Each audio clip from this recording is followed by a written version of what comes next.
Goeiemôre almal, wees gegroet in die wonderlike naam van Jesus op hierdie geseënde Woensdagoggend en dankie dat ek die voorreg het om met julle 'n woord te kan deel vandag.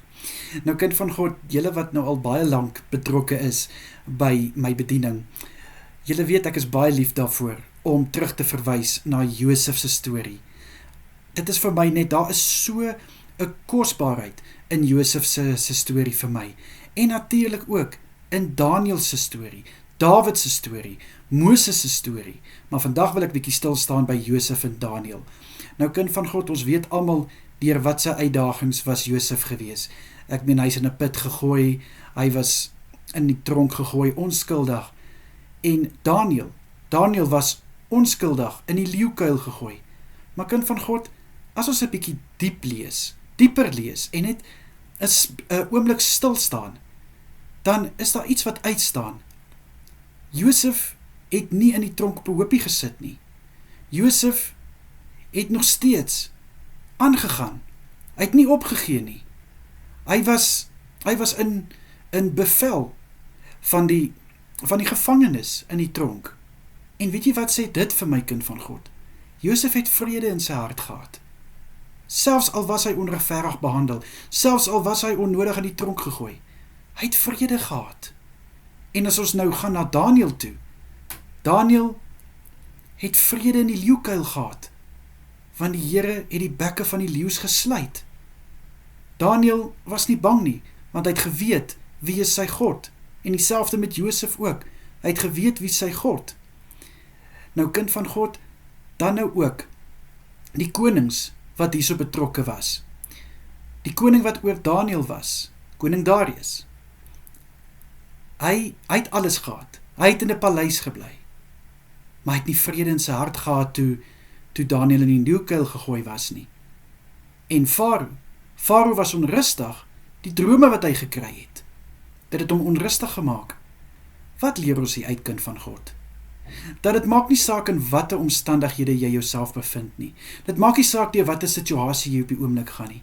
Jy kan nog steeds vrede hê. Hoekom? Want jy weet wie is jou God. Jy weet tot wat jy in staat is om te kan doen deur jou God. Jy weet dat jy dien die God van die onmoontlike, wat alles wat onmoontlik is, moontlik kan maak. Ek meen, waar het jy gesien dat die leeu se bekke sommer net gesluit word? En die oomblik toe Daniel uit die leeukuil uitgehaal is, en die mense wat veroorsaak het dat hy in die leeukuil gegooi word, hulle het nog skaars die bodem geraak, toe word hulle al verskeur. Kind van God, dit is mos onmoontlik, maar dit wys net weer eens, wat 'n ongelooflike magtige God ons dien. En as God vir Daniel daai vrede kon gee, vir Josef daai vrede kon gee, wat hulle gehad het in hulle omstandighede, in hulle situasie, kan God dit vir jou ook doen. So my broer en suster, ek weet nie waar jy jouself bevind vandag nie. Jy kan dalk voel jy's in 'n leeukuil. En ek gaan nog 'n bietjie daaroor ook bedien. Ek wag net vir God om vir my te sê wanneer is die regte tyd om dit te bedien. Dan gaan ek ook 'n bietjie bedien oor hoe ons onsself baie keer bevind in 'n leeukuil. Maar in hierdie geval, kyk net, Josef het aangegaan. En al het dit 'n rukkie gevat, hy is uit die tronk uitgehaal, hy het 'n verskil gemaak in die Farao se lewe, en hy is tweede in bevel van Egipte geplaas. Daniel het nie toegelaat dat 'n titel en 'n posisie wat hy ontvang het, hom weerhou om nog steeds sy God voluit te dien nie. Dit het hom nie gekeer om nog steeds te bid nie, al was daar 'n wet teen dat jy tot jou God moes bid. Hulle het geweet Daniel gaan dit nie doen nie.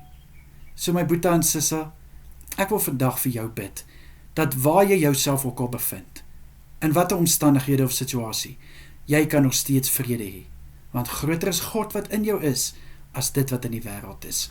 Vader, ek bid vir my broer en suster wat hierdie woord ontvang. Here, ek bid om hulle te vul met vrede, waar hulle ook al hulle self vandag mag bevind, in 'n finansiële krisis, Vader, in 'n moeilike werkssituasie, Vader, in 'n verhouding wat wankelrig is, Vader, in gesondheid.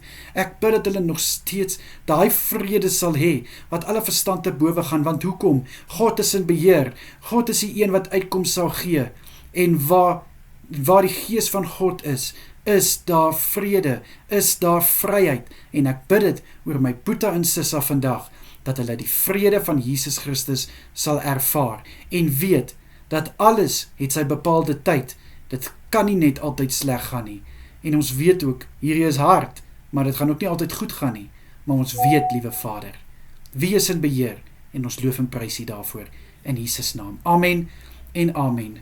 My Boeta en Sissa, julle moet 'n wonderlike dag verder hê. Kyk mooi na julle self en wees geseënd. Totsiens julle. Bye bye.